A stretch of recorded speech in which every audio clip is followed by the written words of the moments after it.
یہ کہانی ہے ایک 25 سالہ لڑکی کے جسم کے اس سفر کی جسے عام کبھی دیکھ نہیں پاتی۔ ایک نارمل دن اس کے گردے کے مائکروسکوپک حصوں میں چھوٹے چھوٹے معدنی ذرات جمع ہونا شروع ہوئے۔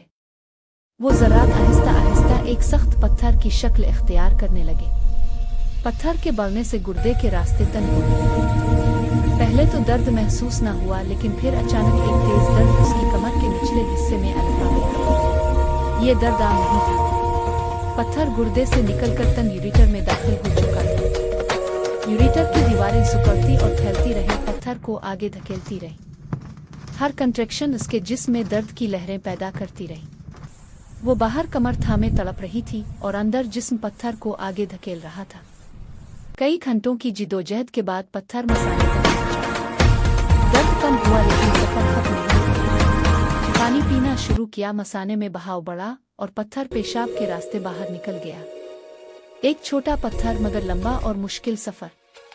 یہ کہانی یاد دلاتی ہے کہ جسم کے اندر ہونے والی تبدیلیاں اکثر نظر نہیں آتی، مگر ان کا سفر حیران کن ہوتا ہے۔